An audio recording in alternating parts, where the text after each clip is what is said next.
So hey guys, welcome to my YouTube channel YouTube studio में आपका स्वागत है। आज हम लोग क्लास 10th 20 की दात चैप्टर 2 जिनका राइटर है नलिन बिलोचन शर्मा, सभी को प्रश्न उत्तर करेंगे। अगर आज की वीडियो आप देखते हैं तो आपको 8 से 10 नंबर कंफर्म हो जाएगा।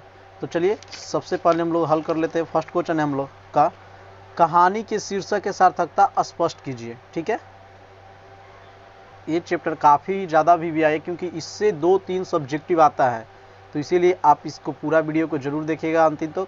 तो चलिए फर्स्ट को हम लोग आंसर जानते हैं कि 20 की दात नलिन बिलोचन शर्मा, जो एक कहानी है। तो कहानी शीर्षक के सार्थकता स्पष्ट करना है। तो देखिए यहाँ पे बहुत ही सरल शब्दों में लिखा गया। अगर आप इस चैप्टर को पढ़ भी लिए तो एक बार रिवीजन के तौर पे आप जरूर देखें। कहानी कला के दृष्टि से प्रस्तुत कहानी 20 के दात का शीर्षक सार्थक है। ठीक है, यहाँ पे 20 के दात शीर्षक सार्थक है क्योंकि इस कहानी का उद्देश्य मध्यवर्गीय अंत विरोधियों का उजागर करना है। यह कहानी सामाजिक भेदभाव, लिंग भेदभाव मतलब लड़का लड़की पे भेदभाव तथा आक्रामक स्वार्थ की छाया में पलते हुए प्यार दुलार की कुपरिणामों को दर्शाया गया है। ठीक है, तो ये कहानी का सार्थकता है, मतलब इसी पे पूरे बात को बताया गया है। तो चलिए अब सेकंड क्वेश्चन हम लोग देखेंगे।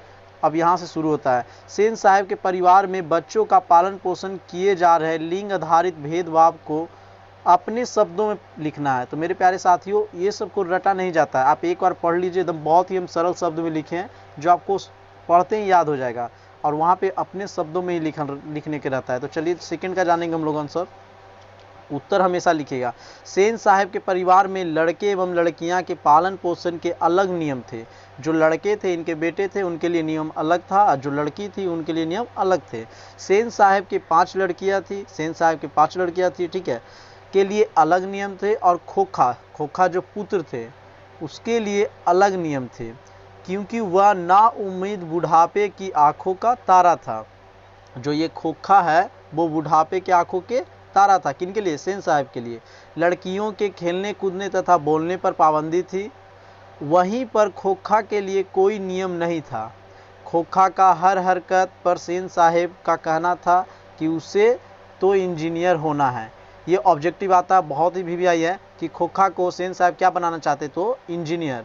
जैसे किसी भी काम को अगर बिगाड़ देता था तो खोखा साहब देखते थे कि नहीं, ये इंजीनियर बनेगा आगे जाके। लेकिन वहीं पे लड़की के लिए एकदम नियम, सख्त कानून, कड़ा वाला कानून था। नहीं खेल सकता है ज़्यादा देरी, नहीं बोल सकता है। ठीक है, तो यही लिंग आधारित पे भेदभाव था। तो चलिए हम लोग थर्ड नंबर पे चलते हैं। अगर आप चैप्टर 1 सर्व विभाजन और जाति प्रथा को क्वेश्चन आंसर नहीं देखें तो उसका डिस्क्रिप्शन में लिंक दे देंगे। आप अगर हमारे चैनल पहली बार तो चैनल को सब्सक्राइब जरूर कर दीजिए, क्योंकि यहाँ पे सभी काव्य खंड और गद्य खंड सभी को विस्तार से बताया जाएगा। 1 से लेकर 24 तक सभी को डाल दिया जाएगा। तो चलिए थर्ड नंबर है, खोखा किन मामलों में अब बात है? ये बहुत ही वीवीआई है, ये काफ़ी बार आया है, आप क्वेश्चन बैंक में देख सकते हैं। खोखा किन मामलों में अपवाद था? तो थर्ड नंबर है, सेन साहब के 5 पुत्रियां थी। पुत्र का आविर्भाव तब हुआ जब संतान का कोई उम्मीद बाकी न रह गई, यानी इनको लगा कि अब हमको संतान नहीं मिलेगा। ठीक है, क्योंकि इनके पास 5 पुत्रियां थी, पुत्र नहीं थे। तो ये लास्ट में अर्थात सेन साहब के पुत्र तब नसीब हुआ जब पति पत्नी दोनों बुढ़ापे के अंतिम पड़ाव पर पहुंच चुके थे। इसीलिए खोखा जीवन के नियमों के अपवाद साथ साथ घर के नियमों का भी अपवाद था। ये बुढ़ापा के सहारा था मेरे प्यारे साथियों। जब सेन साहब की उम्मीद नहीं थी कि हमको अब लड़का भी जन्म लेगा, बुढ़ापा का समय आ गया, तो ये बुढ़ापा के समय में ही जन्म हुआ था। तो इसीलिए इनको अपवाद, जीवन के नियमों को अपवाद, साथ साथ घर नियमों को भी अपवाद था। तो ये लिख सकते हैं, ये काफ़ी बार आया है। तो चलिए आगे चलते हम लोग। सेन दंपति खोखा में कैसी संभावना देखते थे और उन्हें संभावनाओं के लिए उन्हें अपनी कैसी शिक्षा तय की थी? सेन साहब अपने बेटे यानी खोखा के लिए कैसा संभावना देखते थे, भविष्य, और उनके लिए क्या शिक्षा की तैयारी की थी? तो चलिए बताते हैं आपको। बहुत ही सिंपल है, सेन साहब खोखा में इंजीनियर बनने की संभावना देखते थे। जो सेन साहब थे वो खोखा को इंजीनियर बनाने की संभावना देखते थे। उसे इंजीनियर बनाने के लिए वैसे ही ट्रेनिंग दी जा रही थी। उसकी शिक्षा की व्यवस्था यह थी कि कारखानों का बढ़िया मिस्त्री 1-2 घंटे आकर उसके साथ ठोक पीट किया करे, जिससे उसकी अंगुलियां औजारों के वाकिफ हो जाए। ठीक है। अब यहाँ से समझिएगा, सेन साहब चाहते थे कि बेटा हमारा इंजीनियर बने, तो उसे स्कूल में नहीं पढ़ाया जाए, उसको उसी प्रकार का ट्रेनिंग दिया जाए, और कोई मिस्त्री आके 1-2 घंटा उनके साथ क्या किया जाए, किसी भी चीज़ को ठोक ठाक, जिससे उनके अंगुलियां है जो औजारों से वाकिफ हो जाए। तो आप इस प्रकार लिख सकते हैं। अब 5 नंबर देखिए, सप्रसंग व्याख्या कीजिए। ये बहुत ही, इसमें से एक ठो आता है, ठीक है, 4-5 है तो एक ठो आएगा। देखिए, लड़कियां क्या है, कठपुतलियां हैं, और उनके माता पिता इस बात पर गर्व है। तो आपको पकड़ना रहता है कि ये किस चैप्टर से है, इसमें क्या कहना है। तो चलिए हम लोग देखिए इसको किस प्रकार लिखा जाता है। तो व्याख्या तो लिखेंगे हम लोग सबसे पहले, प्रस्तुत पंक्ति गोदली भाग 2 से लिया गया है। आपको जब भी व्याख्या वाला आवे तो उसी पर सबसे पहले आप पकड़िएगा, प्रस्तुत पंक्ति गोदली भाग 2 से लिया गया है, जिनके लेखक नलिन बिलोचन शर्मा, और यह 20 के दांत से उद्धत है, यानी 20 के दांत से लिया गया है। अब इसके बारे में नीचे में लिख लेंगे, सेन साहब की 5 लड़कियां थी। कौन कौन थी, जिसका नाम जान लेते हैं, सीमा, रजनी, आलो, शेफाली तथा आरती। ये 5 लड़कियां थी। सभी लड़कियां को वह कठपुतलियां मानते थे। सेन साहब जो थे वो अपने लड़कियों को कठपुतलियां मानते थे, जैसे कहते थे वैसे सुनती थी, क्योंकि शाम के वक्त दौड़ते खेलते थी, लेकिन किसी चीज़ को तोड़ती फोड़ती नहीं थी। एक कठपुतली की तरह, जिस प्रकार हम लोग कठपुतली को रख देते हैं, उसी प्रकार एक जगह पे है तो एक जगह पर ही है। तो इस प्रकार आप लिख सकते हैं। और इसका सेकंड भी है, यानी ख नंबर, खोखा के दुर्लित स्वभाव के अनुसार ही सेना ने सिद्धांतों को भी बदल दिया था, ठीक है। तो आप देखिए, तो इसका इसी प्रकार आपको लिखना होगा, प्रस्तुत पंक्ति गोदली भाग 2 से लिया गया है, जिनके लेखक नलिन बिलोचन शर्मा है, और यह 20 के दांत से उद्धत है।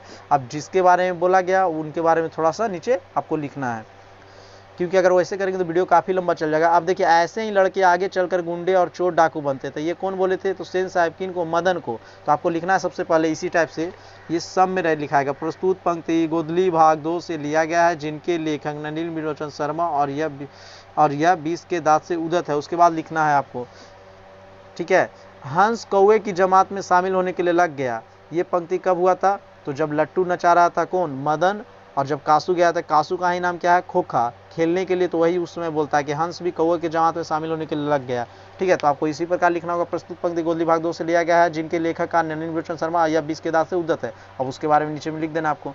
तो चलिए हम लोग आगे चलते हैं। 6 नंबर, सेन साहब और उनकी मित्रों के बीच बातचीत हुई, पत्रकार से मित्र ने उन्हें किस तरह उत्तर दिया, ठीक है।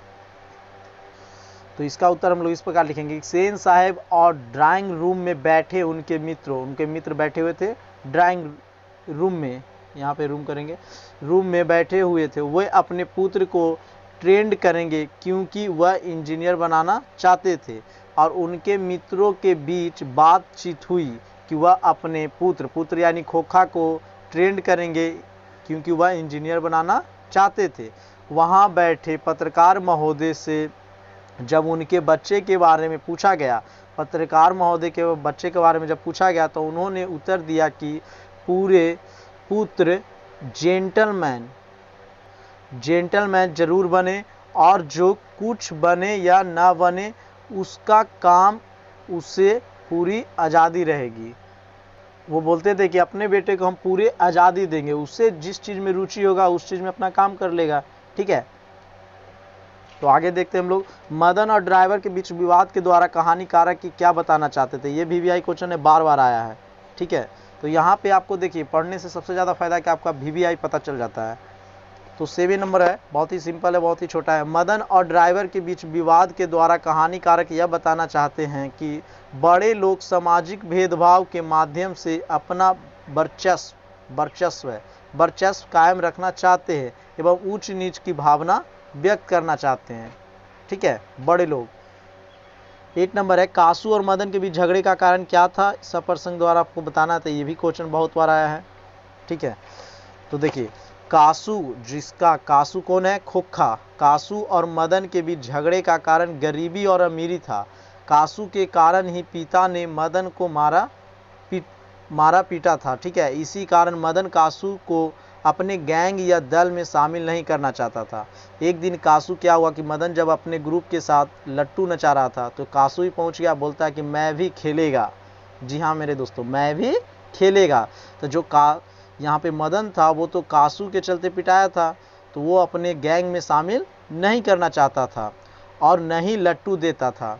तो कासू तो अकड़ में आ गया क्योंकि पैसे की घमंड थी। और कासू को लट्टू न देने पर कासू मदन को जैसे ही घूसा मारता है वैसे ही द्वंद्व युद्ध शुरू हो जाता है, यानी कासू और मदन के बीच झगड़ा होने लगता है। इसमें मदन जो कासू के 2 दांत तोड़ दिए थे, ठीक है।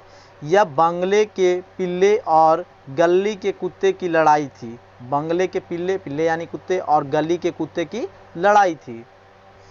लेखक यह संदेश देना चाहते हैं कि सामाजिक फूट के कारण ही गरीबी पर अमीरों का वर्चस्व कायम है। यदि गरीब संगठित हो जाए तो सभी शोषण बंद हो जाएंगे, यानी सभी गरीब अगर मिल जाएंगे तो क्या शोषण करेगा कोई नहीं। लेकिन कुछ अपने ही लोग होते हैं जो अमीर लोग से क्या करते हैं, हाथ मिला लेते हैं। यही कारण है कि वो अपना वर्चस्व कायम रखते हैं। चलिए हम लोग आगे देखते हैं। तो देखिए, महल और झोपड़ी वालों की लड़ाई में अक्सर महल वाले जीतते हैं, पर उसी हालात में जब दूसरा झोपड़ी वाले उनके मदद अपने ही खिलाफ करते हैं। लेखक के इस कथन की कहानी से उदाहरण देकर पुष्टि कीजिए। तो इसे आप खुद लिखिएगा, आपको हम बता देते हैं। महल और झोपड़ी वाले, तो ठीक है, तो ये देखिए, महल और झोपड़ी वालों की लड़ाई में अक्सर कौन जीत जाते हैं, महल वाला जीत जाते हैं, ठीक है। और उन्हीं कासू और मदन के बीच जो झगड़ा हुआ था उसी को आपको इसमें लिख देना है, ज़्यादा इसमें कुछ है नहीं, ठीक है। क्योंकि महल और झोपड़ी के लड़ाई वाला में अक्सर महल वाले जीत जाते हैं, क्योंकि झोपड़ी वाले कहीं न कहीं महल वाले से अपने ही लोग आके क्या करते हैं, हाथ गरीबी के कारण अपने लोगों को तिरस्कार कर देते हैं। और तो 10वां नंबर क्वेश्चन है, रोज रोज अपने बेटे मदन की पिटाई करने वाला गिरधर मदन द्वारा कासू की पिटाई करने पर उसे दंडित करने की बजाय अपने छाती से क्यों लगा लेता है। तो आपको सबसे पहले जानना होगा कि ये सब हुआ कैसे। तो जो मदन था वो कासू के द्वारा क्या किया, लट्टू के लिए लड़ाई कर लिया। और जब उसके पिता को पता चला तो सेन साहेब, जो मदन के पिता कौन थे, गिरधर, जो उनके फैक्ट्री में काम किया करते थे, उनको अपना फैक्ट्री से बाहर निकाल दिए। तो वो कहीं ना कहीं अपना काम को छोड़ना चाहते थे, लेकिन डर था कि अगर कुछ बोलेंगे तो अपना नौकरी गंवा देना पड़ेगा। लेकिन उस दिन उनको बाहर निकाल दिया गया और वो बाहर आके मदन को पीटने के बजाय उठाते हुए कहते हैं, चाबस बेटा, एक तेरा बाप है और तूने भी वे खोखा को 2 दांत तोड़ डाले। एक जो ये पिताजी थे वो साहस के काम नहीं कर पाए, लेकिन जो मदन था वो स्वाभिमानी लड़का था, वो पिता का बदला खुद ले लिए, ठीक है। आगे 11 नंबर, सेन साहेब, मदन, कासू और गिरधर का चरित्र चित्रण करना है। तो इसको आपको हम स्क्रीनशॉट लगा देते हैं, आप वहाँ से लिख लीजिएगा। 12 नंबर है, आपकी दृष्टि में कहानी के नायक कौन है, ठीक है। तो ये ऑब्जेक्टिव में भी आता है। तो मेरे विचार से कहना है कि नायक कासू या खोखा है, क्योंकि उसी के कारण 5 बहनें उपेक्षित है। मदन मार खाता है। सेन साहेब पुत्र के जन्म पूर्व की कुछ और थे, अपने जब पुत्र के जन्म से पहले कुछ और थे, लेकिन पुत्र के जन्म के बाद कुछ और ही हो गए, वह अपने नियम को ही बदल लेते हैं। तो इस प्रकार आप लिख सकते हैं 12 नंबर के। 13 नंबर है, आरंभ से ही कहानीकारक का स्वर व्यंग है, ऐसे कुछ परिणाम उपस्थित करे। तो आपको 13 के लिख लेना है कि कहानीकार कहानी का आरंभ ही व्यंग से करता है। जैसे सेन साहब की नई मोटर कार बंगले के सामने खड़ी है, काली, रंग कैसी थी, काली, चमकीली हुई। स्ट्रीमलिंड, गाड़ी का नाम था स्ट्रीमलिंड, जैसी कोयल घोंसले में की कब उड़ जाए, ठीक है। इसी प्रकार खोखा जीवन के नियम में भी अपवाद था। अब लास्ट है, अगर वीडियो आपको अच्छा लगा तो चैनल को जरूर सब्सक्राइब कीजिए। 20 के दांत कहानी का सारांश लिखना, तो आप जितना शुरू से लास्ट तक अभी तक जाने हैं इनके बारे में पूरा आपको लिख देना है। तो इसी प्रकार वीडियो को समाप्त करते हैं, मिलते हैं नेक्स्ट वीडियो में। जय हिंद, जय भारत।